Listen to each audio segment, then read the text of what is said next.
Pour la deuxième conférence consacrée au naturalisme du 17e arrondissement, il est évidemment question, et c'est le principal personnage du naturalisme, d'Émile Zola. Pourquoi? Parce que Zola s'est marié dans l'ancienne salle des mariages en 1870 de la mairie du 17e, où nous nous trouvons, à l'emplacement même, sauf que la mairie évidemment a été transformée 100 ans plus tard, et qu'il a vécu dans 5 maisons ou appartements différents dans le 17e arrondissement.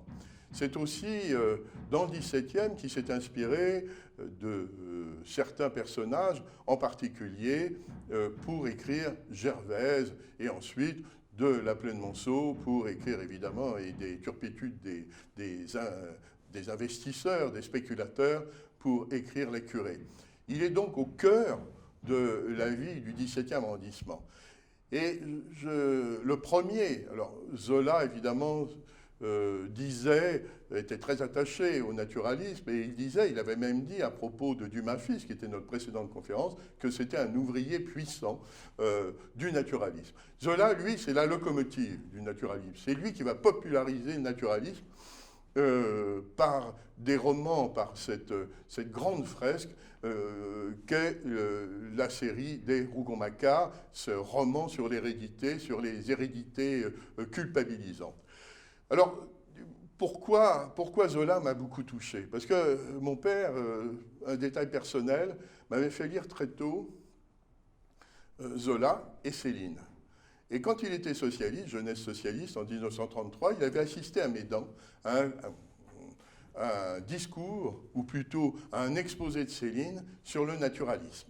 Et qu'est-ce que Louis-Ferdinand Céline écrivait? Il était alors socialiste, en 1933. Pour les jeunesses socialistes de Seine-et-Oise, à Médan, il disait « La vie moderne commençait depuis on n'a pas fait mieux », à propos de Zola. Depuis l'Assommoir, non plus, on n'a pas fait mieux. Les choses en sont restées là, avec quelques variantes. Avait-il, Zola, travaillé trop bien pour ses successeurs, ou bien les nouveaux venus ont-ils eu peur du naturalisme? Peut-être. Aujourd'hui, le naturalisme de Zola, avec les moyens que nous possédons pour nous renseigner, devient presque impossible. On ne sortirait pas de prison si on racontait la vie telle qu'on la sait, à commencer par la sienne. Je veux dire telle qu'on la comprend depuis une vingtaine d'années. Il fallait à Zola quelque héroïsme pour montrer aux hommes de son temps quelques gai tableaux de la réalité.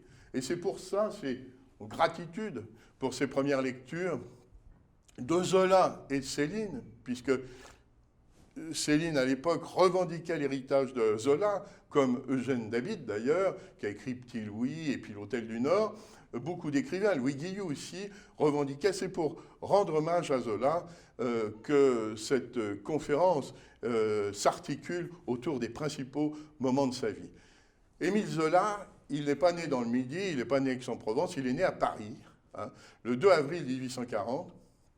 Et dans la famille d'un ingénieur qui était un aventurier un peu, qui avait été docteur de mathématiques d'ailleurs, à Padoue, qui était italien. Sa mère était beauceronne. Ça va jouer beaucoup dans les relations ensuite, beaucoup plus tard, entre Zola et Peggy. Il y aura la rencontre là des deux beaucerons qui va s'effectuer. Il part à l'âge de 3 ans. Alors, son père est un personnage qui était dans la première Légion étrangère en 1831 en Algérie, qui a eu des projets en Algérie un peu déments, un peu mégalomaniaques, et qui n'ont pas abouti. Il se fait escroquer en Algérie, il revient en France, et il travaille sur des grands projets. C'est un ingénieur remarquable. Et il entreprend, vers 1844, 45, 43, il entreprend de proposer à la ville d'Aix-en-Provence un canal pour approvisionner, parce que le problème d'Aix-en-Provence, c'est qu'il n'y a pas d'eau. Donc pour détourner le cours, grâce à certains barrages de l'Isère, pour détourner l'eau vers Aix-en-Provence. Et pour ça, vous savez, c'est comme dans les romans de Balzac, on monte une société en commandite. Donc la meilleure façon, et c'est encore vrai aujourd'hui, pour monter à la fois une escroquerie et puis une débâcle financière, on monte une société en commandite. Son père s'endette et finalement, il s'installe avec sa femme et le petit Zola, il s'installe à Aix-en-Provence, et là, le père, lorsque Émile a 7 ans, il va mourir mystérieusement dans un hôtel miteux de Marseille, en laissant tous ses titres de dette, tous ses papiers en vrac, tous ses plans. On ne sait pas si c'est un suicide ou non, enfin c'est une mort suspecte. Et le petit Zola, qui est à ce moment-là, qui vit avec son grand-père et sa mère, il est au collège en compagnie au milieu de bourgeois, de petits bourgeois et de grands bourgeois aixois. Et il est entouré d'enfants fortunés. Lui, il est obligé d'aller, de jouir du système de bourse, de boursier. C'est un boursier, c'est le petit chose. Il est reçu dans cette école comme un surnuméraire. Il n'existe pas. Et il y a un type très costaud, qui est un fils de grand bourgeois, un fils de banquier, qui a été chapelier avant de devenir banquier, d'ailleurs qui a fait fortune dans des conditions invraisemblables, c'est-à-dire que pour faire ses chapeaux, ses topets, il a élevé des lapins. Avec les lapins, il a gagné tellement d'argent qu'il a fondé une banque. Ensuite, il a fondé sa banque, il a renoncé, il a vendu sa chapellerie, il s'appelle Paul Cézanne. Et Paul Cézanne, c'est le bon élève. Alors que Émile Zola, c'est pas le bon élève, c'est un élève, disons, moyen, médiocre, peut mieux faire, c'est typique, l'élève peut mieux faire. Et Paul le prend sous son aile. Et le Paul, qui est un costaud, qui en impose à tout le monde, qui est capable de se battre pour défendre son petit copain, Paul va le prendre sous son aile et il va le former d'une certaine façon à la vie. Sauf que, avec la mort de son père, il finit, Émile, par décrocher des études. Et ce qui est terrible, c'est qu'en 1857, c'est-à-dire à l'âge de 10 ans, sa mère, pour plaider, pour défendre la cause du mari qu'elle estime avoir été trompée par les hommes d'affaires, on est dans Balzac, là, on n'est plus dans Zola, et puis on sera dans le Zola de plus tard, de la Curée, pour défendre son mari, elle décide de monter à Paris. Alors ils vivent du côté de la rue Jacob, ensuite de la rue des Feuillantines, dans des conditions épouvantables. Il y a le grand-père, il y a la mère, il y a le gosse. Et il va essayer de poursuivre ses études. Il n'y réussit pas. Et il va échouer 2 fois au baccalauréat, en 1858, en 1859. Et il n'a surtout pas d'amis à Paris. Sauf ses amis qui vont venir le rejoindre. Cézanne, qui est en rupture de ban, évidemment avec son père, parce qu'il a décidé d'être dessinateur au lieu d'être banquier, et puis Valabrègue et d'autres, comme Paul Alexis, ses amis du Midi, qui viennent le rejoindre. Et il y a une petite compagnie qui s'établit autour de la maman aussi, parce que c'est là que ses amis prennent l'habitude de dîner chez Zola, même s'il n'y a pas grand-chose à manger. C'est la réunion des méridionaux, des provençaux fauchés, on peut dire. Et Zola cherche à travailler, il faut qu'il s'occupe de sa mère, parce que le problème, il n'y a pas d'argent qui rentre à la maison. Il restait de l'héritage du père, parce que tout avait été saisi, les biens du père. Il restait un peu d'argent, le grand-père veillait à assurer un petit train de vie, mais il fallait qu'il gagne sa vie, et qu'il gagne la vie de sa mère, qu'il assure à sa mère. Sa mère qui était malade nerveusement, qui avait des maladies de peau, enfin... Bon. Et il va entrer au dock de Saint-Ouen, au chemin de fer, au dock de Saint-Ouen, comme employé aux Écritures. Il s'en lasse assez vite, c'est en 1860, il s'en lasse assez vite, et il entre chez Hachette, au rayon, au service expédition. C'est-à-dire qu'il fait des paquets, et de fil en aiguille, il devient patron du service des expéditions, puis ensuite, il devient patron de la branche commerciale d'Hachette. Ça va se dérouler, il va réussir très très vite. On oublie cette dimension chez Zola, il a eu à se battre, et il réussit très vite, en 64. Il est déjà un homme, un garçon qui parvient à joindre à peu près les deux bouts. Et surtout, à prendre en charge sa mère, jusqu'à la fin. Sa mère va mourir en 1880. Jusqu'à la fin, il va s'occuper de sa mère, qui perd tout le peu d'argent qu'elle a en procès, en cassation, pourvoi en cassation. Enfin, c'est un procès qui ne se terminera jamais, elle n'aura jamais gain de cause.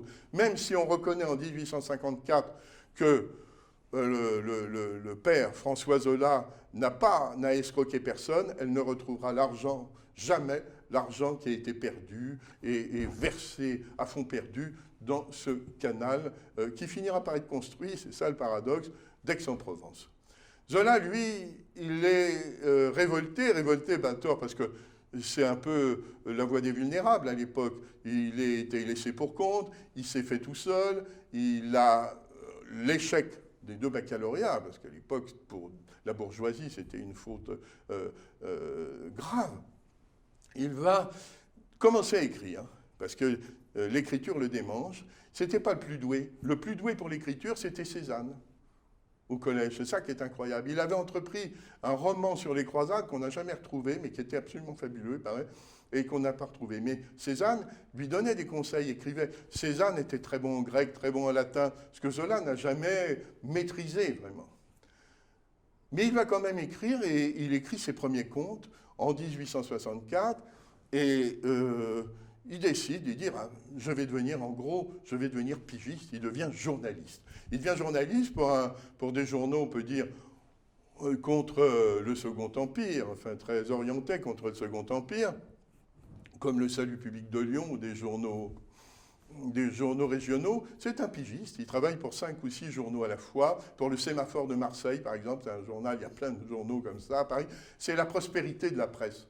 Ce qui est formidable dans cette époque, c'est que c'est la révolution Girardin qui a introduit en France la presse populaire, permet à tous les journalistes de déployer. Les journalistes deviennent les héros. Vous avez ce qui est intéressant dans cette époque, c'est que les historiens sont généralement des présidents du Conseil ou des hommes politiques, et les avocats et les journalistes mènent le combat contre le Second Empire. Je pense à Rochefort en particulier. Des gens comme Rochefort ont émergé sous le Second Empire parce qu'il y avait une presse d'opposition qui était assez virulente. Zola fait partie de cette presse d'opposition. Mais comme il est prudent, parce qu'il faut quand même ne pas... Petit à petit, il faut gagner une sorte de respectabilité pour vivre, pour être employé. Il va s'intéresser aux arts, essentiellement. Et c'est assez curieux parce que l'élément déclencheur, c'est le Salon des Refusés en 1866. Vous savez, quand Brigot on a oublié Brigot, on ne sait pas à quoi ressemblait la peinture de Brigot, mais Manet, tout le monde s'en souvient, quand Manet est refusé et quand Napoléon III décide de financer, parce que c'est lui qui l'a financé quand même, qui lui a permis, le Salon des Refusés, pour que Manet et Brigot soient exposés. Et là, il va découvrir la peinture, et ça va être une révolution. Il dit... Ça crève. Sa peinture crève les murs, ce qui est une image magnifique. Comment vivait-il à l'époque? Alors, c'est là qu'il commence à s'installer au Batignolles avec sa mère, pour une raison pratique. Sa mère, elle a des maladies de peau, elle a une ou deux, plusieurs maladies de peau, c'est très compliqué. Sa mère est totalement souffreteuse, le fils sera aussi un peu souffreteux, et il lui faut un bain par jour. À l'époque, assurer un bain par jour à Paris, il faut trouver des maisons avec des puits. C'est aussi bête que ça. Et dans les cours, dans les maisons des Batignolles, dans chaque maison des Batignolles, il y a des puits. Et ça lui permet, tous les jours, ça permet à sa mère de prendre un bain. Et c'est pour ça qu'il va s'installer au Batignolles, dans ces petites maisons, ces maisons de rapport. D'abord, rue d'Autancourt, c'est à côté de la Fourche. Ensuite, il va s'installer rue Truffaut. Enfin, il va tout autour de la mairie, non loin de la mairie des Batignolles. Il va rester dans le quartier Batignolles, où il restera d'ailleurs jusqu'à ce qu'il s'installe rue Balu avec Alexandrine, rue des Apennins. Il va donc vivre au Batignolles. Ça lui permet, et il disait plus tard, c'était rue des Apennins, quand il vivait rue des Apennins, je vis très à l'écart, c'est un laborieux Zola. Dans un quartier éloigné, au fin fond des Batignolles, j'habite une petite maison avec ma femme, ma mère, 2 chiens et un chat. Les animaux ont toujours compté chez Zola. Il ne pouvait pas se passer des chiens et des chats. Si quelqu'un passe me voir le jeudi soir, il s'agit surtout d'amis d'enfance, qui sont presque tous des Provençaux. Je suis éloigné de tout, exprès, pour travailler le plus tranquillement possible. Je travaille de la manière la plus bourgeoise. Mes heures sont fixées. Le matin, je m'assieds à ma table comme un marchand à son comptoir. J'écris tout doucement, en moyenne 3 pages par jour, sans recopier. Imaginez-vous une femme qui brode de la laine, point par point. Belle image de l'écrivain qui travaille. Et quand je suis content de ma journée, le soir, je joue au domino avec ma femme et ma mère. J'attends ainsi plus facilement le succès. J'attends ainsi plus facilement le succès. Il attend le succès, mais ce qui va le rapprocher du succès, c'est sa rencontre avec les impressionnistes. Les impressionnistes, ils viennent aux Batignolles pour la même raison. Quand Manet s'installe avec sa compagne, Suzanne, est en rupture, parce que c'est un grand bourgeois, Manet, qui habitait dans la famille, vit dans un hôtel particulier de la rue Bonaparte. Bon, et les parents trouvent très bien qu'il fasse de la peinture, mais qu'il parte avec sa professeure de piano. Bon, on a vu ça plus tard, mais qui parte avec sa professeure qui a déjà un enfant et s'installer ici, derrière la mairie du 17e d'ailleurs, sur la place Richard Barret, c'est leur première, et puis un peu plus tard, au début de la rue des Batignolles, Manet n'est pas du tout connu, mais les autres c'est pareil, Pissarro, Basile, tous les grands peintres de l'époque, tous ceux qui ont fait le réseau des impressionnistes. En fait, ce réseau, il n'existait pas. Ils se réunissaient, c'était simplement des gens qui se retrouvaient à Multichy, au Café Gerbois, qui était un café assez chic, pas du tout. Et Manet retrouvait tous ses amis impressionnistes à l'époque, à partir de 1866. Évidemment, il est auréolé, Zola, de l'homme qui a révélé Manet. Tout le monde reconnaît que Manet, il est en train de générer, de provoquer une révolution qui est aussi importante que celle de Delacroix pour la peinture romantique. Tout le monde est conscient de ce phénomène. C'est pour ça d'ailleurs qu'il est d'autant plus refusé par l'académisme. Et il dit du Café Gerbois, c'est Manet qui écrit, rien de plus intéressant que ces causeries du Café Gerbois avec leur choc d'opinion perpétuel. On s'y tenait d'esprit en haleine, on s'y encourageait à la recherche des intéressés sincères, on y faisait des provisions d'enthousiasme qui, pendant des semaines et des semaines, vous soutenaient jusqu'à la mise en forme définitive de l'idée. C'est-à-dire qu'ils s'épaulaient, ils façonnaient ce qui y amènerait à l'impressionnisme, qui n'était pas du tout un mouvement collectif, c'était une réunion de gens qui allaient, d'une certaine manière, vers la lumière. On en sortait toujours mieux trempé, la volonté plus ferme, la pensée plus nette et la plus claire. Ce qui est tout à fait Manet. Manet est un homme déterminé, qui est un homme courageux, qui s'engage toute sa vie, même au moment de la guerre de 70, il va s'engager. Et il y a une chose qui est très intéressante, c'est que Zola a lu les textes de Taine, sur ce qu'on va appeler le réalisme en littérature. Il a lu aussi les romans des Goncourt et des frères Goncourt. Et dans ces romans, les frères Goncourt disent qu'il faut privilégier le document humain. C'est un mouvement qui va vers une littérature de la vérité, mais qui coïncide avec un développement de la médecine expérimentale. Le grand choc, c'est, à l'époque, c'est Claude Bernard. Claude Bernard va engendrer, va favoriser et susciter des recherches dans d'autres domaines, en particulier dans la littérature. Et ce qui est extraordinaire, c'est que c'est la clairvoyance à l'époque de Zola. Il dit, à propos du naturalisme, en 1866, une œuvre d'art n'est jamais que la combinaison d'un homme, élément variable, et de la nature, élément fixe. Le mot réaliste ne signifie rien pour moi, qui déclare subordonner le réel au tempérament. Faites vrai, j'applaudis. Mais surtout, faites individuel et vivant, et j'applaudis plus fort.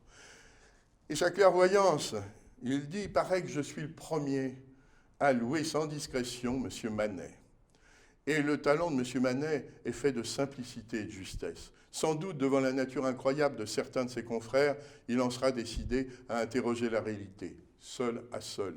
Il aura refusé toute la science acquise, toute l'expérience ancienne. Il aura voulu prendre l'art au commencement, c'est-à-dire l'observation exacte. Et j'ai revu le déjeuner sur l'herbe, écrit-il, ce chef-d'œuvre exposé au Salon des Refusés, et je défie nos peintres en vogue de nous donner un horizon plus large et plus empli d'air et de lumière. Vous savez quel effet produisent les toiles de M. Manet au salon?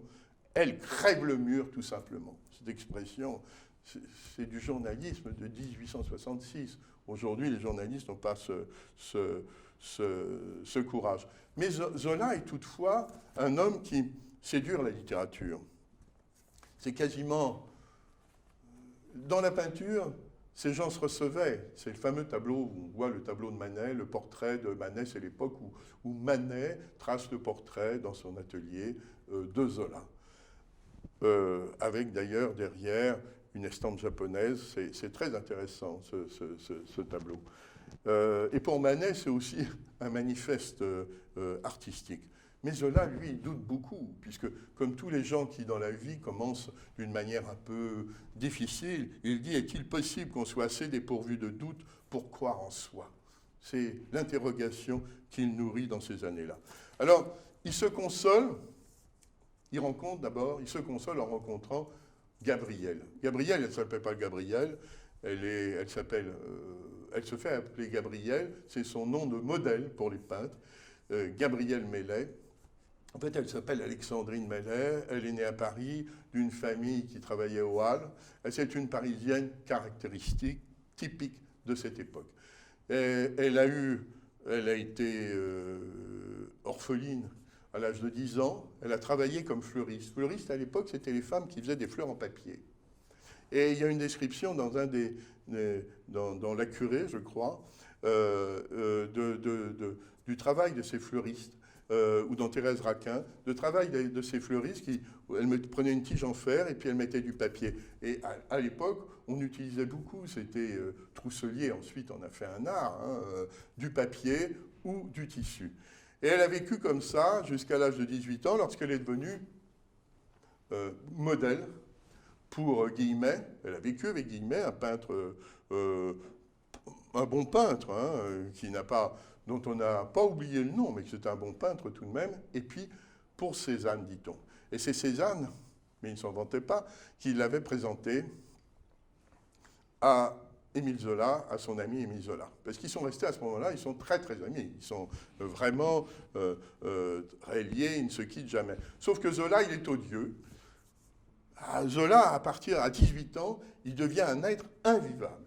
C'est-à-dire que quand il rencontre, vous faites de la camelote, dit-il à Manet, il est odieux avec tout le monde, il ne salue personne, il se rend odieux en tout. Il y a un basculement dans la vie de Zola, de Cézanne, il y a un basculement, il y a une espèce d'inversion des choses. Et Cézanne se console maintenant, parce qu'il est assez exclu, même au Café Gerbois, parce qu'on le jette dehors, on le met dehors, il est assez pénible. Il n'aime personne, il déteste tous ses confrères. Il y a une espèce de détestation. Mais il va quand même s'accrocher un petit peu à ce repère aixois qu'est la maison de Zola aux Batignolles. Et alors, les dîners de Zola, c'est Alexandrine, qu'on appelle encore Gabrielle. Jusqu'à 1870, au 27 mai 1870, ils vont se marier le 27 mai 1870, ici, à l'emplacement même où se trouve cette salle des mariages, de la mairie du 17e, évidemment ça a changé, mais elle se trouve au même emplacement, elle s'appelait jusqu'alors Gabrielle, comme un nom de modèle, Gabrielle, un nom comme Camille Doncieux de Monet, et elle va recevoir, ils vont vivre comme ça pendant 4 ans ensemble, Gabrielle et Zola. Ce qui est intéressant, c'est qu'elle conquiert les amis de Monet, et de Cézanne évidemment, et tous les amis du Café Gerbois autour de Zola, elle les conquiert par ses repas. Et c'était son seul vice. Zola disait la gourmandise, c'est mon seul vice. Et c'était un gourmet très exigeant. Il disait par exemple, chez moi, quand il n'y a pas quelque chose de bon à manger, je suis malheureux. Selon les Goncourt, qui sont féroces, surtout Edmond, parce que Jules va mourir rapidement, il va mourir. Et Edmond, quand il signe Goncourt, Edmond, la langue de vipère chez les Goncourt, c'est effectivement, qu'on relit aujourd'hui, c'est effectivement Edmond. Il dit, les petits plats cuisinés par sa femme, cuisinés comme en province, cuisinés avec la foi et la religion d'une cuisinière, en le génie de son maître. Elle cuisine pour garder ce cercle d'amis qui lui permet d'écrire. Il écrit le matin, puis le soir, il voit ses amis.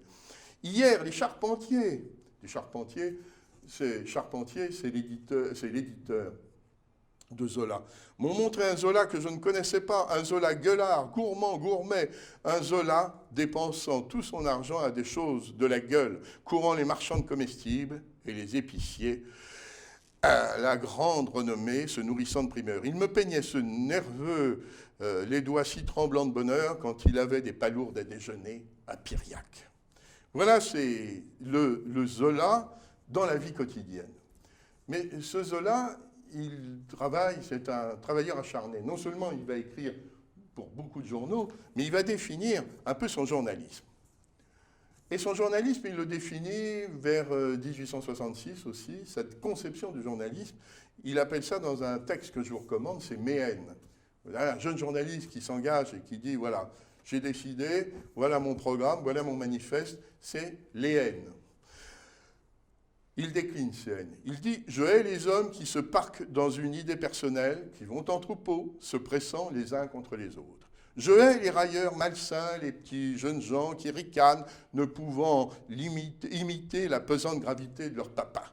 Je hais les sots qui font les dédaigneux, les impuissants, qui crient que notre art et notre littérature meurent de leur belle mort. Je hais les cuistres qui nous régentent, les pédants et les ennuyeux qui refusent la vie. Je suis pour les libres manifestations du génie humain, et maintenant vous savez quels sont mes amours de jeunesse. » C'est un texte magnifique qui l'accompagne derrière d'un texte d'une évocation de ses souvenirs, de leur causerie, de leur discussion au collège avec Paul Cézanne. Donc, c'est dans cet esprit-là qu'il va écrire dans la presse. Il va se faire reconnaître dans la presse et par exemple, quand il allait au salon, il terminait leur dîner, leur promenade au salon ou leur visite au salon qui lui suscitait ces articles féroces pour les Messonniers et les autres, et si généreuse pour Monet, par exemple, ou pour Manet. Mais il va aussi envisager des œuvres plus littéraires, parce que l'édition est en pleine explosion. C'est la création de ces grandes maisons d'édition, la multiplication des maisons d'édition. Et il a compris, il a travaillé chez Hachette, il sait qu'il y a un réseau, et non seulement de librairies, mais le chemin de fer permet de diffuser les livres dans toute la France, donc il va s'attacher à son grand œuvre rapidement, et ça va être effectivement les Rougon-Macquart. Mais ce qu'il il va travailler, il va le préparer longtemps, parce que les Rougon-Macquart, c'est quelque chose qui fermente, qui mûrit, il va, pendant ces années-là, se tailler la réputation d'un journaliste contestataire et fidèle en amitié. Par exemple, en 1870, il y a un critique, Duranty, qui va au Guerbois et qui met en cause Manet sur sa peinture. Manet, qui était un type assez bouillant, sous l'apparence de bourgeois flegme,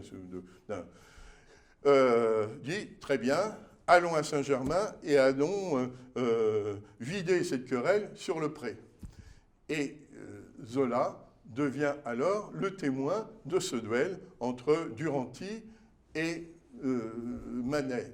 Et évidemment, le Duranty, le critique, c'est naturel, c'est comme dans les bons films, c'est le critique qui est blessé, à un côté une petite blessure, le premier sang, et ils reprennent le train pour Paris, et le soir, ils retournent au Café Guerbois, ils enterrent leur querelle, et Zola est considéré comme j'allais dire, l'homme qui permet à tout, le go-between, l'homme qui permet l'intermédiaire de tous ces tempéraments puissants, parce qu'il y a des tempéraments là-dedans, comme Pissarro et Basile, ils sont en antipodes, ou comme Fantin-Latour, qui est aussi un ami qui habite aussi les Batignolles. C'est un ami de Zola, et qui est très différent d'un Renoir, qui est un type enfermé, qui se sent aussi déplacé dans ce cercle. Enfin, Zola va être l'homme de tous ses amis. Quand ils se marient, donc en 670, ils vont se marier en 70, je disais, Gabrielle, qui deviendra Alexandrine, le lendemain de son mariage, elle se fait appeler Alexandrine. Mais Alexandrine, c'est aussi une histoire très bouleversante. C'est qu'elle a eu un enfant à 17 ans, une petite fille. Elle a un an de plus que Zola, hein, Alexandrine. Il n'y a pas de différence d'âge considérable entre eux. Elle a eu un enfant, une petite fille, et comme toutes les femmes, les jeunes femmes de l'époque, elle a dû l'abandonner le jour même aux enfants trouvés, où il y a maintenant toujours le tourniquet, on trouve, boulevard du Port-Royal. Il y a ce tourniquet, on laissait les enfants, on les abandonnait. Elle explique, quand elle rencontre, quelques années plus tard, Émile Zola, elle lui dit, voilà le drame que j'ai vécu. Non seulement je suis orpheline, mais à l'époque, il y avait à peu près 200, 250, enfin 200, autour de 230 enfants trouvés, abandonnés tous les jours à Paris. Et ces enfants, le drame, c'était pas... Il y avait déjà le drame de l'abandon qui était épouvantable, mais le drame, c'est qu'ils étaient confiés à des nourrices, on les envoyait à la campagne, et les nourrices avaient toute la tuberculose, une maladie quelconque. Donc dès qu'elles s'occupaient des enfants, les enfants, la mortalité chez ces enfants trouvés était tellement élevée. Et rapidement, à peine a-t-il connu Gabrielle, Alexandrine, qu'on appellera Alexandrine après, dès qu'elle l'a connue, Zola et tous les deux, ils vont aller chercher, le couple va chercher où cet enfant est passé. Et ils refont l'itinéraire de cette gosse, qui va vivre à peu près une vingtaine de jours. Ils retrouvent, elle a été envoyée dans une famille dans l'Orne, et puis ensuite en Bretagne, où elle est morte. Et ils trouvent là des paysans qui ont recueilli l'enfant, et qui disent « Oh, bon, on ne s'en souvient pas, on l'a enterré, on ne sait pas où on l'a enterré. » Ça, c'est une chose qui va marquer Zola, et qui va aussi blesser durablement Gabrielle, Alexandrine. Donc Alexandrine devient Alexandrine, la guerre de 70. Les Zola se réfugiaient dans une maison à l'Estac, à Marseille, que leur prête la mère de Paul Cézanne. Vous voyez que les liens sont très forts entre les deux pendant les guerres de 70. Ensuite, Zola, il n'a pas de revenus. Alors, il est toujours encombré par sa mère, par un système. Il laisse sa maison au Batignolles, il la confie à personne, il la laisse, il fuit Paris, et il va être recruté par un député de l'Assemblée réfugiée à Bordeaux. Cette Assemblée qu'on va retrouver à Versailles, et il va travailler ensuite à Versailles, auprès de l'Assemblée, qui va décider de l'armistice avec la Prusse. Zola, donc en 71, rentre. Et il s'aperçoit, il voit la commune, et il s'en va à nouveau, parce qu'il dit, je ne peux pas, il va à Bonnières, dans la vallée de la Seine. C'est là qu'il va identifier probablement la maison de Médan, qui n'est pas très loin. Il revient après la commune. Il est vent debout contre la commune. Là, on va bientôt, ça va être le 150e anniversaire de la commune l'an prochain. Tout le monde, il va y avoir des célébrations éplorées. Il faut dire que l'ensemble de gauche ou de droite, de la classe politique à l'époque et de la classe intellectuelle, étaient tous vent debout contre la commune. Je pense à un homme comme Manet, qui était un homme très propre, d'une grande probité intellectuelle. Je veux dire, il n'y avait pas un courant, à part Courbet, qui était embarqué dans un truc un peu qui admirait beaucoup Zola. D'ailleurs, il a écrit des pages magnifiques sur Zola, qui était embarqué dans une histoire compliquée, et Verlaine, les autres étaient tout à fait hostiles. Et quand il revient, c'est là qu'il se lance, donc, dans ses grands romans. Et celui qui va le faire, alors le premier, c'est donc Gervaise. Alors Gervaise, il enquête au Batignolles, il va voir le lavoir, les dames au lavoir, il les interroge, il revit au Batignolles, et là, jusqu'en 77, et là, il va commencer à prendre des notes. Et c'est sa technique, ce qu'il appelle... c'est une technique, Victor Ségalen appelait le naturisme, il appelait les naturalistes les cliniciens ès-lettres. Ce qui dit que c'est tout à coup, c'est la clinique, c'est la médecine entrée. Et Zola appelle ça aussi, cette forme de réalisme, il l'appelle la littérature expérimentale, le roman expérimental. Alors il va prendre des notes, pour tous ces romans ça va être pareil. Par exemple, on va trouver dérisoire que pour Nana, pour une scène de Nana, il va aller au champ de course pendant des jours et des jours pour tout noter, pour donner tous les détails. Le ventre de Paris, il va passer 2 mois au Halles pour prendre sur ses petits carnets. Il prend les choses sur le fait, sur le vif, pour nourrir ses romans. Et puis ce grand succès, ça va être l'Assommoir. L'Assommoir, ça va être alors les romans, il connaît de plus en plus. Il fait beaucoup de jaloux. Il fait rapidement, dont les Goncourt, qui sont très jaloux de son succès, parce que c'est l'écrivain qui fait les plus grosses ventes et qui commence à gagner beaucoup d'argent. C'est pour ça d'ailleurs qu'au Batignolles, il va changer de maison en maison, tout ça pour améliorer le confort de la maison, de sa femme et de sa mère. Et il va mener une vie de plus en plus bourgeoise, il va s'épaissir, il va sa corpulence du petit Parisien chétif. Enfin, faut voir la description qu'en faisaient les Goncourt quand il est arrivé. Nous avons vu à déjeuner notre admirateur et notre élève Zola. Notre première impression fut de voir en lui un normalien crevé, à la fois Rabelais chétif, à encolure de sarcey et un teint exsangue et cireux, un fort jeune homme avec des délicatesses et du modelage, d'une fine porcelaine dans les traits de la figure, le dessin des paupières, les furieux méplats du nez, les mains. Un peu taillé en toute sa personne, comme ces personnages qu'il fait de 2 types contraires, ces figures où il mêle le mâle et le féminin et au moral même, laissant échapper une ressemblance avec ses créations d'âme, au contraste ambigu. Voilà, le côté maladif qui va dominer chez lui. Mais ça n'empêche que le succès va être immédiat, au point que, avec Charpentier comme éditeur, et avec Alexandrine comme guide dans la vie quotidienne, il va petit à petit pouvoir se construire une vie relativement confortable. Et c'est avec les recettes de l'Assommoir qu'il va acheter ce qu'il appelait sa cage à lapin, parce qu'il habitait la maison des Batignolles, il l'appelait la boîte à carton, c'est ça qui est la boîte en carton, et Médan, qui va aménager complètement, refaire de fond en comble, il l'appelle la cage à lapin. Pourquoi Médan? Parce que c'est pas loin de Paris, c'est desservi par le train. Le train joue une importance, il va écrire évidemment La bête humaine, mais joue une importance capitale dans la vie de Zola. Il est sans arrêt entre Médan, Paris, il voyage beaucoup, sa femme voyage beaucoup. Et ce sont les soirées. Zola devient l'homme en vogue à Paris. On peut dire par exemple le succès de Thérèse Raquin au théâtre, parce qu'il adapte aussi ses romans au théâtre. Le théâtre étant l'art populaire avec l'opéra de l'époque, il adapte au théâtre et tout se transforme en succès. Il transforme tout en or. Pour un homme qui dépense, qui défend et qui dépense toute son énergie à défendre les pauvres, et ça, c'est un petit peu paradoxal. Mais lui, il assume très bien ce paradoxe. Et je voulais vous dire, ce qu'il va faire, c'est la série des Rougon-Macquart.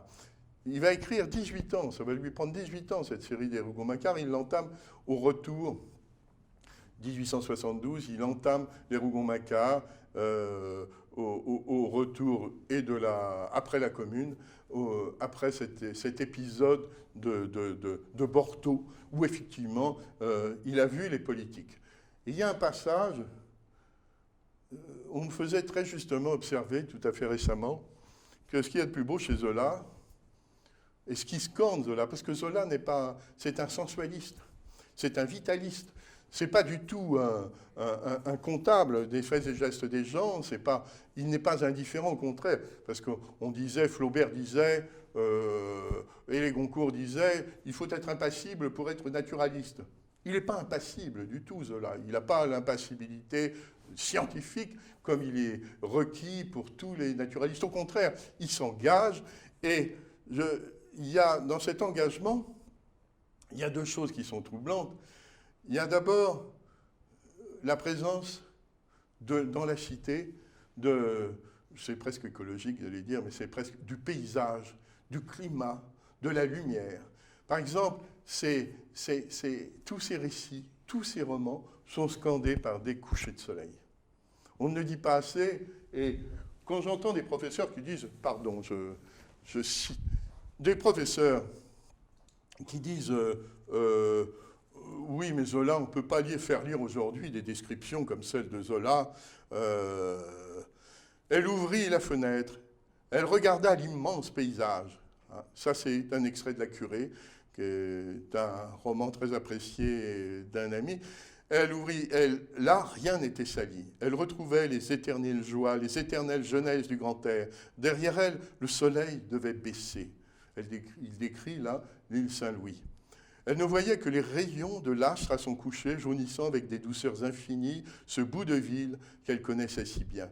C'était comme une chanson dernière du jour, un refrain de gaieté qui s'endormait lentement sur toute chose. En bas, l'estacade avait des luisants de flammes fauves, tandis que le pont de Constantine détachait la dentelle noire de ses cordages de fer sur la blancheur de ses piliers.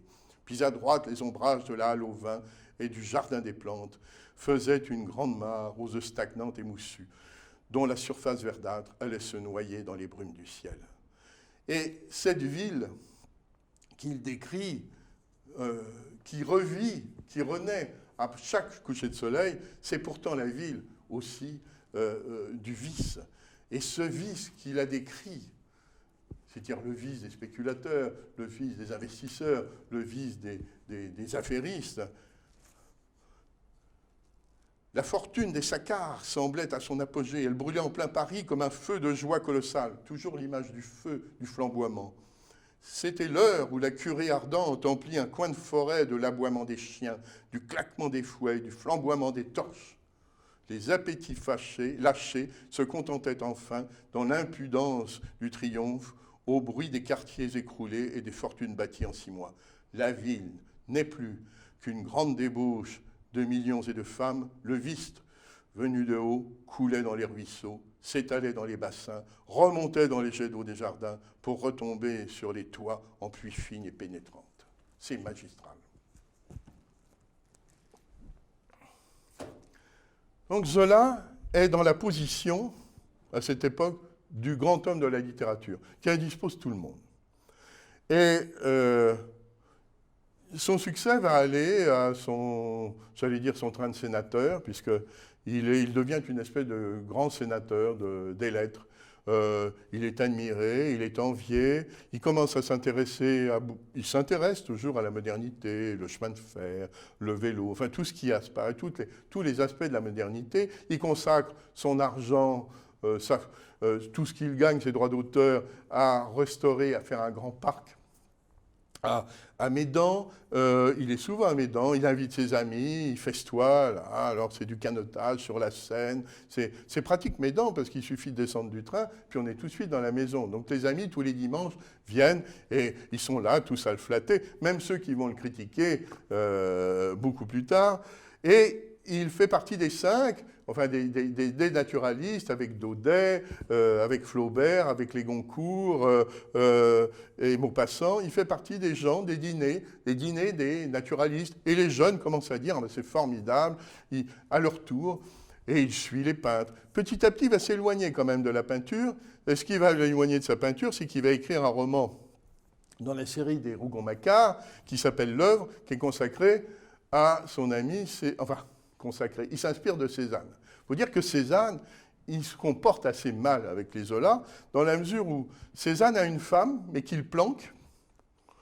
C'est une petite bonne, même, j'allais dire, pas lingère, une petite bonne, rue de Rome, et qu'il ne veut pas rencontrer parce que son père lui a dit « Si tu rencontres cette femme, eh bien, je te supprime, je te coupe les vivres. » Donc Zola a toujours été très respectueux. Cézanne a toujours été respectueux. Il a respecté les interdits de son père. Il ne voit pas cette femme et il demande à Alexandrine Zola d'aller porter la pension tous les mois pour s'assurer que cette femme vit bien.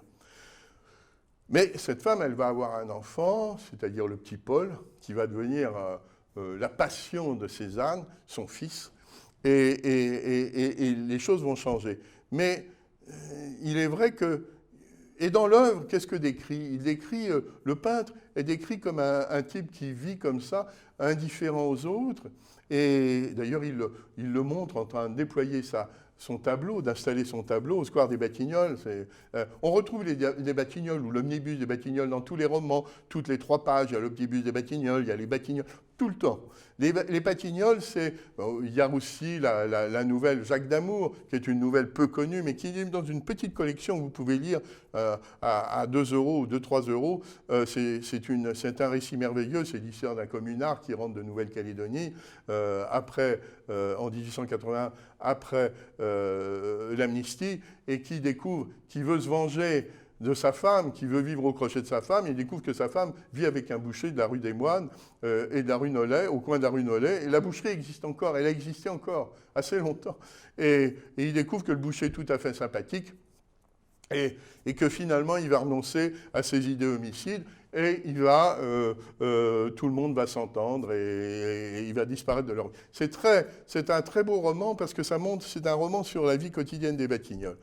Avec Germinal, il va s'orienter évidemment vers une littérature plus politique et il va devenir l'écrivain des socialistes, des républicains, disons, de gauche, dans cette période jusqu'en 1888, où il va incarner cette littérature républicaine qui prône l'égalitarisme, qui prône plus la liberté, l'égalitarisme et le travail et l'ordre. Il se saisit aussi quelquefois des événements, par exemple la grande inondation de la Garonne. Ici, Jean-Claude Dreyfus, le comédien Jean-Claude Dreyfus, était venu lire à la mairie le récit de cet événement, qui est un récit qu'il avait lu, qui est merveilleux. Il décrit cette inondation qui emporte les gens. Et en 88, il va se passer quelque chose dans sa vie qu'il n'avait pas du tout prévu. Il s'empâte. C'est un homme qui s'empâte. Il rencontre. Alexandrine engage à Médan une petite lingère. Encore les lingères, décidément, les lingères joueront un grand rôle dans sa vie aussi. Et ils partent en vacances à Royan, où il va écrire à Royan. Et Alexandrine est très malade, elle est plutôt malade, elle est asthmatique, elle souffre beaucoup, elle a du rhumatisme, elle est absolument crucifiée par ses rhumatismes. Et souvent, Émile et Jeanne, la petite Jeanne Rosereau, vont se promener, c'est là, en 1888, vont se promener sur la plage. Et voilà. Et ce qui va arriver arrive. Ce qui devait arriver arrive, effectivement. Il tombe extraordinairement, passionnément amoureux de cette jeune femme. Du coup, il retrouve une seconde jeunesse. D'ailleurs, imprudemment, parce que dans des romans comme le Docteur Pascal, où il y a tout à coup un retour de la sensualité, il n'y a plus le côté vice, pervers qu'on trouve dans La Curée, qu'on trouve dans Nana, où les femmes sont souvent des séductrices cyniques. Là, tout à coup, il sublime la femme, et puis même la description physique. Et par une lettre anonyme, alors, Jeanne a quand même l'élégance, au bout de 2 mois, de démissionner et de partir. Mais ce qu'elle ne sait pas, c'est que la rencontre de 1888, eh bien, au cours de 1888, ils sont tellement aimés qu'une petite Denise va naître en 1889. Et puis, 1 an plus tard, ou 2 ans plus tard, un petit Jacques. Donc, et pour la première fois, Émile Zola a des enfants. Mais il a des enfants avec la bonne, avec l'ancienne bonne. Et là, il y a une scène qui est digne des romans de Zola. Elle est avertie par une lettre anonyme. Évidemment, comme les gens sont jaloux de Zola, la pauvre Alexandrine est accablée de lettres anonymes. On dit c'est devenu une fable dans Paris, il a un petit ménage en ville. C'est ce que Goncourt répète partout, il a son petit ménage en ville. Comme beaucoup d'hommes d'ailleurs, ils avaient à l'époque, c'était assez répandu. Et il installe, un peu imprudemment, à ce moment-là, ils habitent rue Balu, et ils vont habiter rue de Bruxelles à partir de 1889. Rue de Bruxelles, c'est pas très loin de la rue Saint-Lazare, c'est pas très loin du coin de la rue Saint-Lazare et de la rue Blanche. Et elle reçoit une lettre, elle dit, allez à telle heure, tel endroit, vous allez voir, votre mari a son petit ménage. La porte sera ouverte. Alors, qui a fait cette machination? On n'a jamais su. Elle ouvre la porte. Et qu'est-ce qu'elle découvre rue Saint-Lazare, chez Jeanne Roseau? Le même appartement, avec les mêmes meubles et la même disposition d'appartement. C'est que Zola avait 2 appartements parfaitement identiques. Ils se partageaient entre Jeanne Roseau et Alexandrine, sauf que Alexandrine, elle gardait les chiens et Jeanne gardait les enfants. Alexandrine, qui a soutenu son mari depuis 1864, elle le vit très très mal. Elle va demander conseil à quelques amis, très peu, dont Madame Charpentier, la femme de son éditeur, et puis Fasquelle, la femme de Fasquelle. Et il lui recommande d'aller en cure. Elle part pendant un an et demi en cure en Italie. Et d'Italie, elle dit, ce n'est plus possible. Il lui dit, écoute, alors là, ça va être... elle veut divorcer, et lui s'y oppose. Il essaie de la retenir. Finalement, il parvient à dire, voilà, mais elle dit, je ne veux bien voir les enfants, mais elle, je ne veux pas la voir. Donc ce qui va se passer au fil des années, c'est que cette petite fille, qui était tout à fait magnifique, Denise, et ce garçon, Jacques, qui était plus nonchalant, qui était un peu dilettante, au fil de ses études, une fois par mois, Alexandrine les emmènera au jardin des Tuileries. Et il y a une lettre de la petite fille d'Émile Zola qui racontait que sa grand-mère lui disait que sa mère lui disait qu'ils allaient aux Tuileries, ils étaient présentés à une dame, ils ne savaient pas qui était cette dame, on ne leur disait pas que c'était la femme de leur père, on disait que c'était une dame qui leur offrait des bonbons, et il y avait ce rituel qui s'établissait 1 ou 2 fois par mois. Évidemment, toute cette comédie, alors tout le monde joue la comédie, tous ceux qui vont à Médan, elle va se poursuivre dans des dimensions incroyables, c'est-à-dire qu'il va à Verneuil-sur-Avre, de l'autre côté de la Seine, en face, à côté de Véteuil, enfin pas loin de Véteuil, en face de Médan, installer l'été Jeanne et ses enfants. Donc Zola fera un repas avec sa femme, à Médan, et ses amis. Après, il chevauchera, il enfourchera son vélo, il ira en vélo jusqu'à Verneuil, il passera l'après-midi à Verneuil. Il y avait une espèce de, j'allais dire, gentleman agreement. Il va revenir à Verneuil, et il passera la soirée à Médan. Voilà comment Zola est partagé. Et il y a un roman qui sort, et qui s'appelle Le Docteur Pascal. Ça se termine par une histoire de docteur, cette série des Rougon-Macquart. Et là, c'est une célébration de l'amour, du sexe, de la sensualité, de la jouissance. Bon. Alexandrine voit le texte et elle dit, mais c'est la description de Jeanne. Alors elle veut repartir à nouveau. Et puis évidemment, Zola freine en disant, tu peux pas, il y a les enfants, il y a des choses, j'aime ces enfants, je t'aime, enfin toutes les salades que les maris peuvent raconter à leurs femmes. Déjà, il est vraiment dans un vaudeville. Et puis, du coup, il décide de s'isoler. Les romans se vendent un peu moins, il faut dire, Il y a une espèce de décrue comme ça qui s'installe.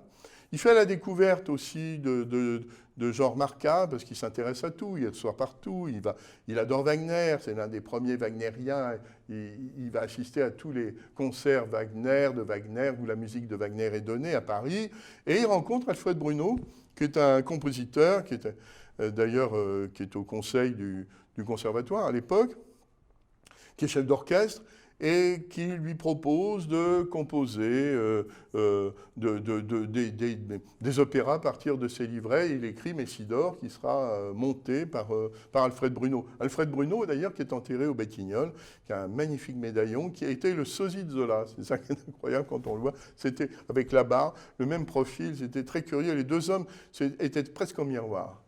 C'est-à-dire, il va se diversifier, il fait beaucoup de vélo, il se passionne pour la photographie. Alors là, il avait 5 appareils photo, toutes sortes d'appareils photo, il tirait ses photos lui-même, il choisissait ses papiers, il les commandait en Angleterre. C'était un perfectionniste et il a fait des photos absolument magnifiques. Par exemple, il y a une photo de Bohémienne qui prend sur la route à Médan. Il y a aussi une photo de Jeanne avec un chapeau de paille comme ça, et à côté de son vélo, où c'est marqué Les Mureaux. Parce que c'est à côté les Mureaux, c'est toujours le même coin, Mantes, les Mureaux, et Jeanne, un peu nonchalante. Toutes ces photos avec ses chiens aussi, ces photos sont absolument formidables. Je veux dire qu'il jouit de cette situation qui est quand même bancale. Puis en 1997, il promet à Jeanne, parce qu'il veut écrire un roman sur Rome, 3 villes, Rome, Paris et Lourdes. Pourquoi Lourdes? Parce qu'il veut écrire... à ce moment-là, il tombe un peu dans la mystique et il veut comprendre le phénomène de Lourdes. Vous savez, Lourdes, ça a commencé sous Napoléon III et c'est devenu un élan de pèlerinage incroyable, même sous la Troisième République. C'était pour ces gens qui bouffaient du curé tous les matins, c'était quelque chose d'incroyable. Donc il va travailler là-dessus. Le roman sur Lourdes est vraiment très intéressant. Et à Rome, il est en 97, à Rome, et là il reçoit ce journal qui indique l'arrestation d'un certain capitaine Dreyfus qui est jeté à la prison du Cherche-Midi, sans autre, et puis envoyé au bagne au fil des jours, très rapidement, en un mois, à la fin de l'année 1894. On ne parle plus de cette affaire. D'ailleurs, ce qui est incroyable, c'est Zola, c'est peut-être celui qui a le plus réagi, Zola et Péguy, dans cette affaire, mais ce n'est pas une affaire politique. La France est hélas soumise à une sorte de mise en condition antisémite par des tas de journaux, et en particulier la Libre Parole d'Édouard Drummond, qui va faire des ravages. Et puis des roulettes, et puis toutes ces ligues nationalistes, ces ligues qui vont être admises dans l'opinion. Tout le monde a son côté, comme Mirbeau l'a très bien défini dans son roman, Le journal d'une femme de chambre, tout le monde est plus ou moins antisémite, mondain. Enfin, et comme celui qui en a très bien parlé, et plus tard, dans La recherche du temps perdu, c'est effectivement Marcel Proust qui décrit ce phénomène, mais lui avec le recul d'une époque qu'il n'a pas connue. Mais Zola est dedans, et Zola se tient à l'écart, il n'a plus tellement envie des combats politiques. Et puis il reçoit la brochure publiée par Bernard Lazare. Bernard Lazare, c'est un personnage extraordinaire, aussi extraordinaire que Picard, qui a démontré, qui ne croyait pas à l'existence de Bordereau, qui mettait en cause, effectivement, ce qui est le seul officier qui n'ait pas cru à l'existence de ce Bordereau qui mettait en cause Alfred Dreyfus. Bernard Lazare est convaincu de l'innocence de son cousin. Il habitait d'ailleurs pas très loin d'ici, pas très loin du 17e arrondissement, près de la place de l'Europe. Et il va publier à ses frais une petite brochure en expliquant toutes les erreurs qui ont été commises et tous les faux qui ont été commis pour condamner Alfred Dreyfus. Et Zola, ça se passe en 1897, le reçoit, il lit le document, et puis il écrit à sa femme, en décembre 1897, il dit « Tu ne sais pas ce que j'ai fait ? Un article écrit en coup de foudre sur Scheurer-Kestner et l'affaire Dreyfus. J'étais hanté, je ne dormais plus. Il a fallu que je me soulage.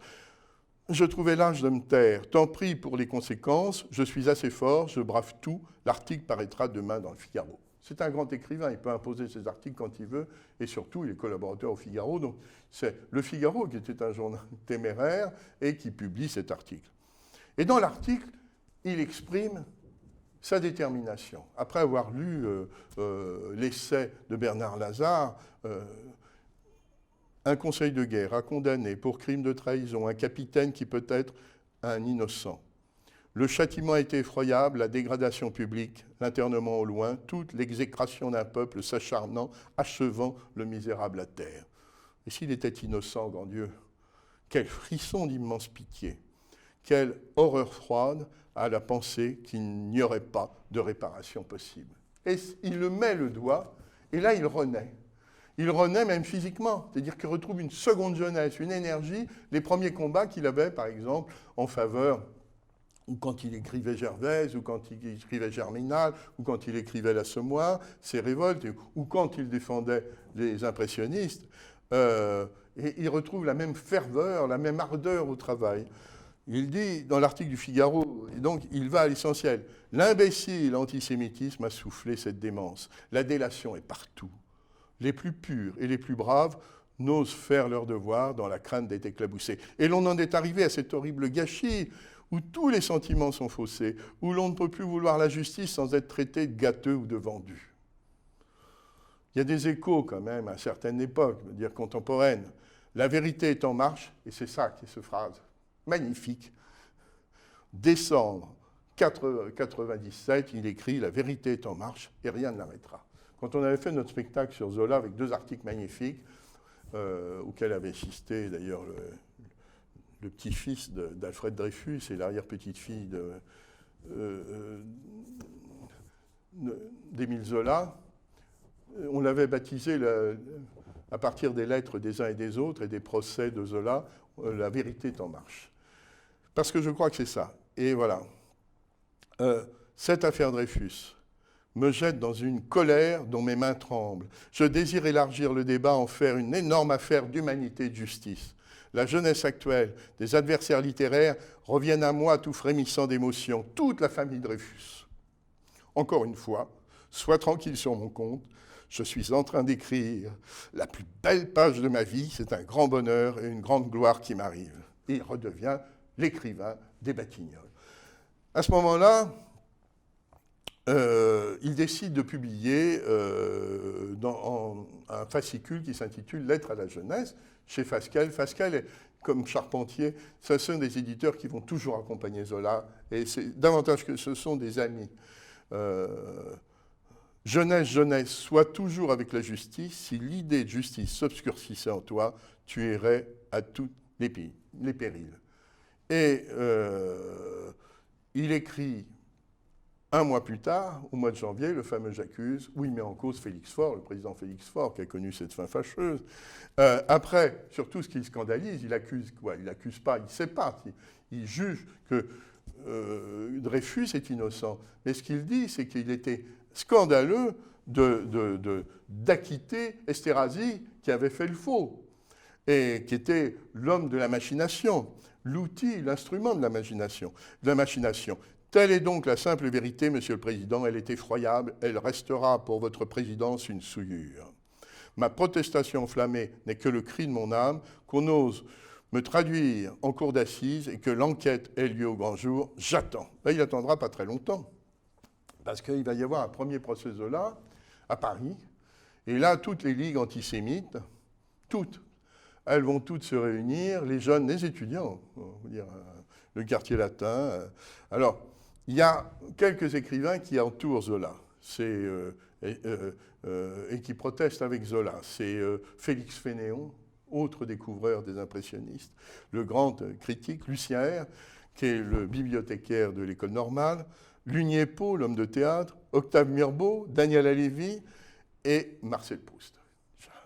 Et puis Lucien Guitry, Jules Renard, Sarah Bernard, Pissarro. Pissarro et tous les bons combats. Pissarro, c'est extraordinaire. Monet, Stendhal, Vuillard. Tous ces gens-là vont soutenir Zola. Et puis un groupe de féministes, c'est ça qui m'a beaucoup amusé, c'est que même les féministes soutiennent Zola. Nous pensons que la jeunesse féminine, plus disposée à juger les choses selon le seul instinct de sa conscience, les femmes jugent mieux en fonction du seul instinct de leur conscience, comprend mieux cette indignation d'honnête homme. Et il y a cette visite de Péguy, moi c'est un des plus beaux textes de Péguy, parmi les textes, bon, disons que c'est très beau, mais Péguy lui rend visite, parce que Péguy de son côté, lui le socialiste, dans sa petite boutique, et le petit éditeur, et il se retrouve. Et voilà la description du nouveau Zola, du Zola qui renaît en homme de justice.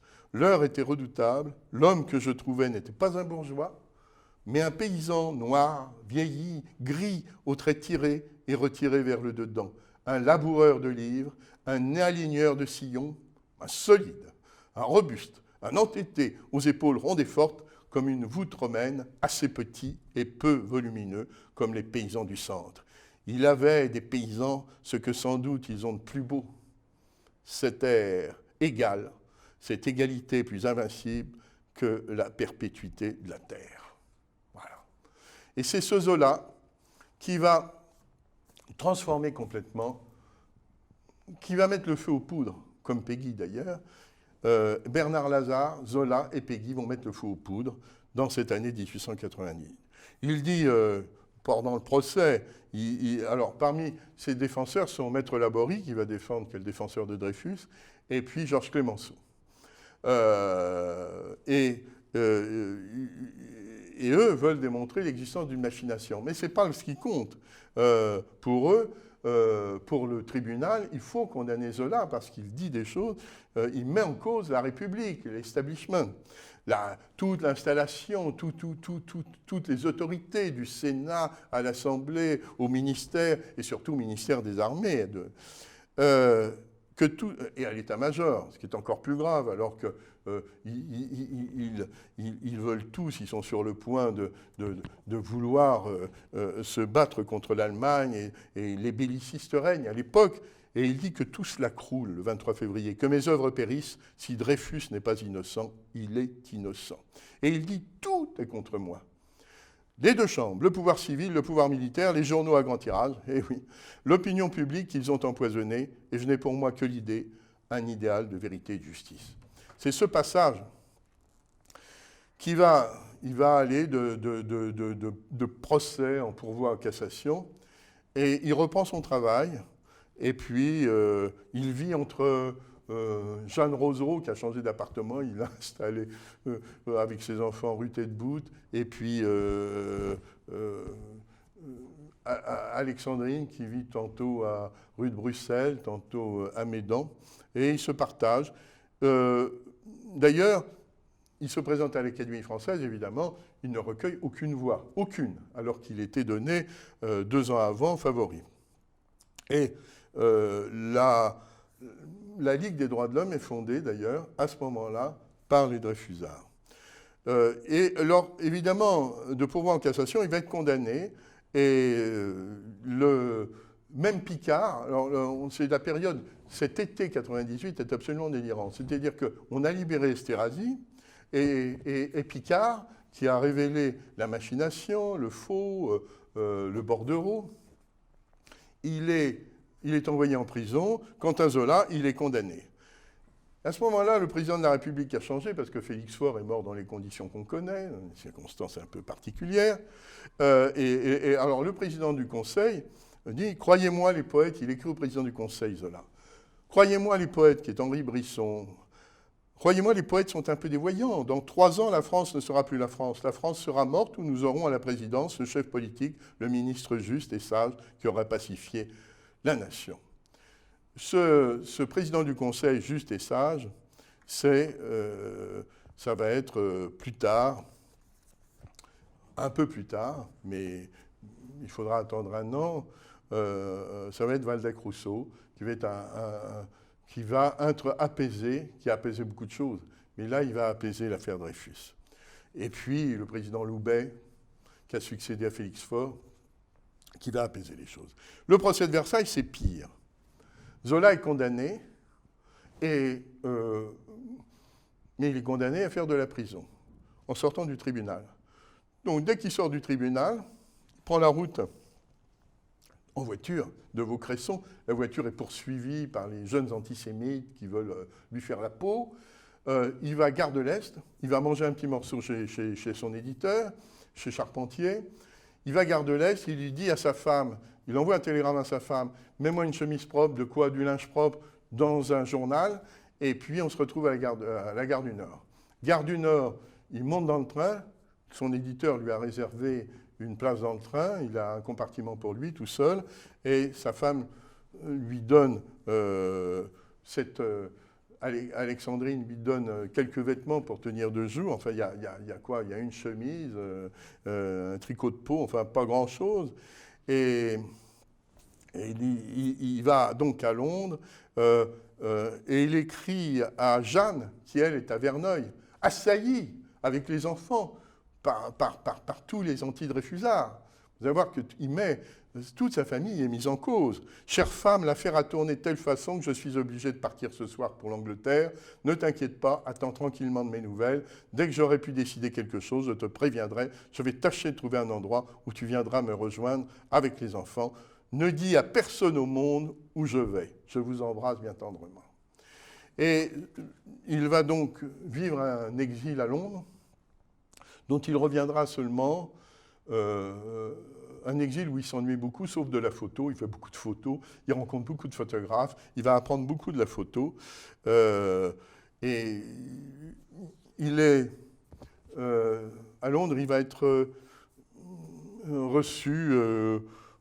Les Anglais ne sont pas indifférents. Le Times a pris parti pour Dreyfus, c'est-à-dire que toute la presse étrangère trouve que ce procès est un mensonge scandaleux, quoi, est une machination immonde. Et Peggy lui demande aussi la révision du procès Dreyfus. Il disait « La question ne se posait nullement alors pour nous de savoir si Dreyfus était innocent ou coupable, mais de savoir si on n'aurait pas le courage de le déclarer, de le savoir innocent. » Et ce qui est curieux, c'est que il va s'installer dans un hôtel à Londres, Zola, le Grosvenor Hotel. Si vous allez à Londres, allez au Grosvenor Hotel, vous aurez l'impression de revivre cette aventure de Zola, cette heure difficile de Zola. Et il va s'inscrire sous le nom du docteur Pascal, son personnage. Donc, il va rejoindre son personnage, la fiction va se mélanger aussi à la réalité. Il est dégradé de la Légion d'honneur, il vaut tout la Légion d'honneur.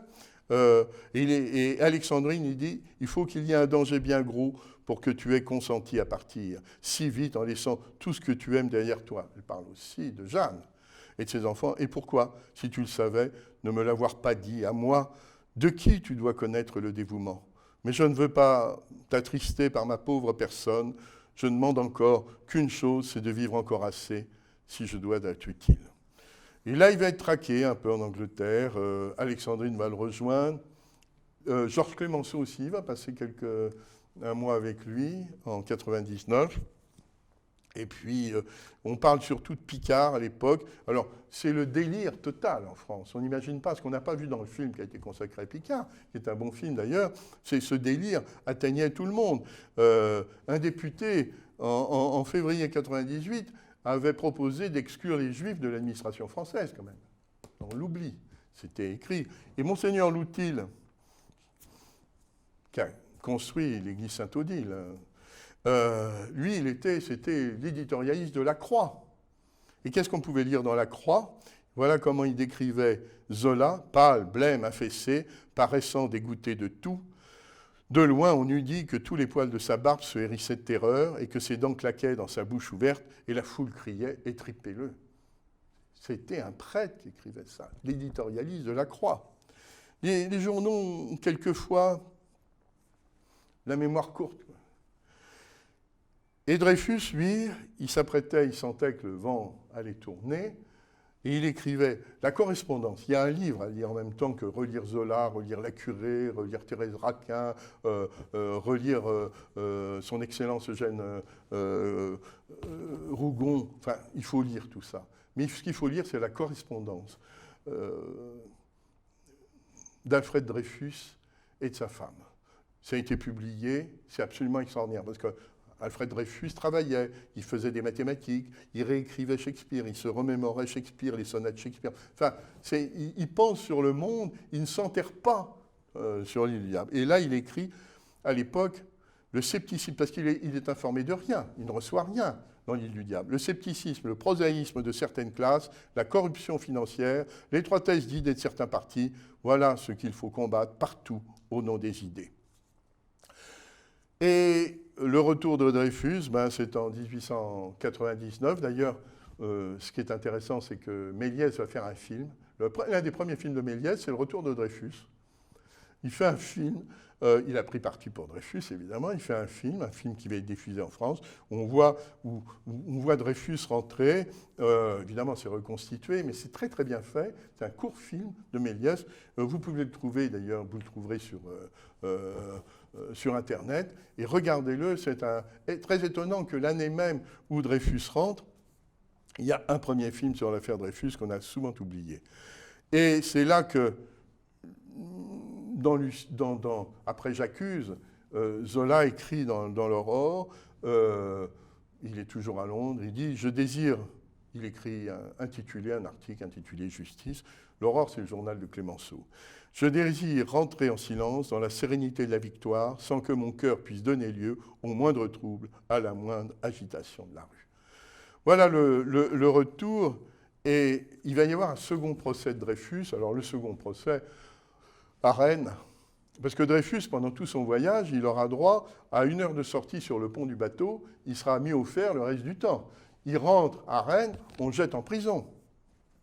Et puis quand le procès a lieu, Jaurès dit à son avocat, à Maître Laborie, il lui dit non, ne plaidez pas les choses, ça pourrait...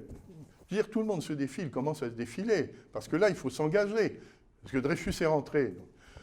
Et le procès tourne à la farce, puisque Zola écrit « Quand l'innocent se lèvera, la France redeviendra la terre de l'équité et de la montée ». Mais ce qui se passe, c'est que Laborie, entre deux séances du tribunal, se promène dans le parc de Rennes, et là, un type lui tire dans le dos, et la balle passe à côté c'est-à-dire qu'on essaie aussi, dans le procès de Rennes, le procès donc, de 1899, on essaie de tuer le défenseur de Zola. Les assassins courent en liberté. Et comble de jésuitisme, de tartufferie, il est condamné une seconde fois, Dreyfus. Alors, Zola, il a compris que c'est écrit, le scénario, il est écrit d'avance, il dit « La lutte est finie, ils vont salement gracier et amnistier les honnêtes gens et les bandits. » C'est ce qui va se passer, ils vont amnistier tout le monde.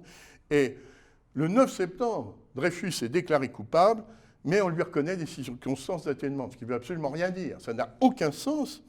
Et Zola est écœuré et dit ce que je crie, c'est la détresse de notre généreuse et noble France, c'est l'effroi de l'abîme où elle roule. » Et il est un peu, quand il rentre en France, il va rentrer en 1900, il est écœuré. Il rentre en 1900, il rencontre Alfred Dreyfus, les deux familles se connaissent. Parce que Madame Zola a établi des liens avec Madame Dreyfus, et les deux familles vont se retrouver. On ignore aussi que Zola va essayer de trouver un appartement pour Dreyfus libéré, puisque personne ne veut loger Dreyfus à Paris. Et je vais vous donner une petite anecdote. Quand on a fait notre spectacle de Dreyfus, rue des Renaudes, sur Dreyfus, on a voulu le faire où Françoise de Panafieux avait fait mettre une plaque ici a vécu Alfred Dreyfus à son retour de... Bon, elle avait bien fait, mais elle avait eu beaucoup de difficultés. Le syndic, la copropriété était contre. Moi, naïvement, comme je faisais des conférences pour les lycéens, bon, je faisais des conférences, les gosses du lycée Carnot sont venus, le public est venu, c'est un truc formidable, un moment extraordinaire de partage.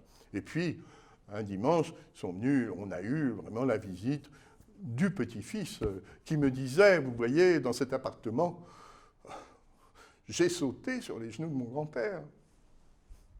Il a pleuré pendant le spectacle. J'ai les photos, j'ai gardé ces photos, je veux dire, c'était tellement émouvant, dans une cour d'immeuble, mais qui n'était pas la cour de l'immeuble en question. Parce que l'immeuble où le spectacle devait se dérouler, ils ont refusé de nous recevoir. En 2010. En 2010. Et alors, Françoise de Panafieux, qui prenait toujours les choses en main, comme ça, en 2010, et qui était venue comme députée, elle était venue, elle était formidable, elle disait à tout le monde, mais moi, dans ma famille, les de Vindel, ils ont défendu Dreyfus. Et Bernard Debré, qui était ils étaient à ce moment-là en campagne, là. Mais Bernard Debré était le petit-fils du peintre qui a fait, au moment de l'affaire Dreyfus, la vérité qui sort du puits. Voilà. Donc on retrouve tous ces événements, on les retrouve des années après. Ça a laissé une trace profonde.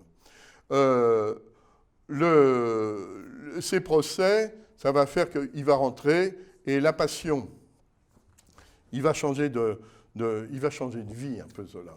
Il va d'abord s'intéresser au vélo. Alors, il adorait le vélo. Comme je disais, il était passionné. C'était vraiment un cycliste passionné et qui courageux, puisque quand il rentrait de Médan, il ne rentrait pas en train. Il rangeait la maison. Alors ça, ces lettres sont merveilleuses à Alexandrine. Oui, j'ai tout rangé, j'ai mis les pâtés de côté, j'ai fait mettre... Parce qu'ils avaient du personnel, bien sûr, mais ils s'organisaient. Et puis après, il prenait son vélo, il rentrait rue de Bruxelles. Ça fait quand même une trotte, hein. Il revenait rue de Bruxelles, je ne sais pas combien d'heures ça représente, en vélo. Et il avait écrit sur le vélo « Et quel délice que de s'en aller ainsi, un vol d'hirondelles qui rase le sol par cette royale avenue, dans la fraîcheur de l'air, dans le souffle des herbes et des feuilles, dont l'odeur puissante fouette le visage. » Là, on retrouve le Zola complètement sensualiste. Et il va surtout écrire à son ami Alfred Bruneau en disant, il se rend compte, il publie les 4 évangiles. Alors, les 4 évangiles, c'est la justice, c'est d'abord la justice, enfin c'est la justice, et puis ensuite le travail. Il écrit un texte qui veut très républicain, très en faveur de la République et pour défendre les valeurs républicaines. Et il y a des choses très étonnantes où il dit, il défend la modernité, il dit, je suis un homme qui aime les halles, les gares, les grandes villes modernes, les foules qui la peuplent, la ville qui s'y décupe dans l'évolution des sociétés actuelles. Il s'engage dans cette période, dans ce combat. Et ce qui va arriver, c'est qu'un jour, au mois de septembre, il commence à faire froid à Médan, donc on range la maison. 27 septembre 1902, on range la maison, il veille à bien ranger la maison, il écrit aux enfants, il fait un petit mot à ses enfants, j'arrive, demain je vais vous voir à Paris. Il écrit à ses enfants. Et puis, il rentre chez lui, non là il rentre par le train, rue de Bruxelles, et il retrouve Alexandrine. Alexandrine lui annonce, lui explique qu'ils ne sont pas venus depuis 15 jours parce que le chauffage ne fonctionne pas depuis plusieurs jours, et qu'ils avaient fait venir le fumiste parce que la cheminée était bouchée. Il y avait une cheminée dans chaque chambre. Donc, il va voir. Et Alexandrine lui dit, mais le fumiste est passé, il a nettoyé, ils font le feu, et dans la nuit, il va être incommodé par l'oxyde de carbone, il va se lever pour ouvrir la fenêtre qui donne sur la rue, et il n'arrivera pas jusqu'à la fenêtre, il va tomber. Et ce qui est incroyable, c'est que sa femme, qui était restée couchée avec les 2 chiens, parce que les chiens dormaient avec eux, ça c'était Zola et ses petits chiens, il y avait des petits pékinois, des petits chiens, il adorait ces petits chiens, vont survivre. Et Alexandrine sera malade, mais elle survivra. Et il n'y a qu'Émile qui va mourir dans cette... Alors il paraît, alors il y a eu, dans la famille Zola, on est convaincu que il y avait les fumistes en question qui étaient passés 8 jours plus tôt, quelques jours plus tôt, alors qu'ils étaient à Médan, étaient très proches de l'extrême droite. Et de la Ligue des Patriotes, enfin de ces mouvements un peu de déroulède. Enfin, on a établi les causes de la mort, l'oxyde de carbone, mais l'enquête n'a jamais abouti. Bon, c'est comme ça. En 1906, Clemenceau, qui voit son étoile politique briller tout à coup, monter au ciel du Conseil des gouvernants, enfin, au ciel de la politique de la Troisième République, qui a été le défenseur de Zola, donc qui a tous les motifs, toutes les raisons, demande à Madame Zola de l'autoriser à transférer Émile Zola au Panthéon. Il faut dire que Madame Zola, elle n'est pas emballée du tout. Elle est même refuse obstinément. Elle dit, voilà, mon mari est enterré au cimetière de Montmartre. Tous les jours, j'habite à côté du cimetière de Montmartre et je passe mes après-midi à parler à mon mari. Qu'est-ce qu'il va faire là-bas? Il va s'ennuyer avec des gens qu'il ne connaît pas. Elle lui répond, moi, je veux lui parler, je veux qu'il me parle. Il y a une opposition très forte. Et ce sont ces enfants qui vont, et puis le Clemenceau, qui va la travailler au corps, qui va la faire fléchir, il dit non mais acceptez. Et le transfert des cendres a lieu, mais ça a été long, hein, parce que Barrès, par exemple, qui représentait la droite, a fait voter contre le transfert parce que ça coûtait trop cher à la République, par exemple. Ils essaient de contourner, la droite essaie de contourner tous les moyens pour qu'il entre au Panthéon. Enfin bref, on trouve. Alors, Alexandrine est très malheureuse ce jour-là. Les enfants ont assisté à ce transfert, et puis la cérémonie, donc ils vont sur la place du Panthéon, le corps de Zola, et au moment où les cendres de Zola entrent dans le Panthéon, il est entouré de ses amis, notamment Mirbeau, Clemenceau et Alfred Dreyfus. Et un type se rue vers Alfred Dreyfus et tire sur Alfred Dreyfus. Et le blesse au bras. On oublie, il est très blessé, il est blessé assez grièvement au bras. Ça, c'est complètement occulté. Et cet incident n'est pas tellement développé dans la presse à l'époque, parce qu'à l'époque, on commence à s'attaquer aux monuments qui font... Enfin, il y a un climat d'extrême droite qui est vraiment, il faut nommer le nom, qui est très animé par l'Action française, qui est vraiment détestable. Et le criminel est arrêté, et le criminel, il sera acquitté après la Grande Guerre, comme l'assassin de Jaurès. Voilà, ça c'est des réalités.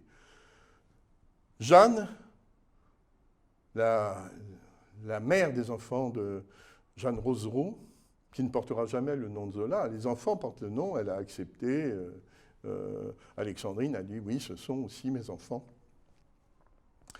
Elle va mourir en 1914, juste avant la guerre. Et avant de mourir, elle s'assure que Alexandrine veuille bien assurer, enfin, éduquer ses deux enfants, Denise et Jacques. Denise est une élève brillante. Jacques est un peu comme Zola était à l'école, il est un peu paresseux. Et Alexandrine va faire de lui un excellent médecin. Et Jacques Zola, le fils d'Émile Zola, sera un très bon médecin. C'est fascinant parce que quand Ségalène parle des cliniciens des lettres dans un de ses derniers livres, vers 1917, en 1917 même exactement, c'est assez troublant ça. Et puis elle mourra au début des années 30 en s'efforçant de défendre la mémoire de son mari. Et l'idée, c'est effectivement, ça a été, parce qu'on a oublié Zola à partir de cette période, sauf le cinéma. Le cinéma va s'en emparer et Zola va revivre grâce au cinéma. Aujourd'hui, les héritiers de Zola, c'est qui? Moi, je pense c'est Eugène David, ça a été Céline qui s'en réclamait, qui revendiquait la paternité de Zola. Et puis, ça a été un écrivain du XVIIe arrondissement, qui est peut-être l'écrivain naturaliste le plus évident, mais on ne s'en était pas aperçu. Il y a aussi Marcel Aimé pour Uranus, pour certains romans, ou La table aux crevés, mais c'est surtout Georges Simenon, qui arrive en 1922 à Paris, qui va faire une œuvre qui est une œuvre gigantesque, qui est une espèce aussi de Rougon-Macquart des petites gens, mais qui va reprendre la rigueur presque scientifique de Zola. Et pour terminer, je voudrais citer ce mot d'Alfred Dreyfus sur Émile Zola. Quand il est mort, il a dit « Comme j'aimais ce bon, ce consciencieux, il faisait le bien comme un devoir de sa noble conscience. » C'est le plus bel hommage qu'on puisse adresser à Émile Zola. Et je vous retrouve pour une autre histoire, bientôt, sur Guy de Maupassant.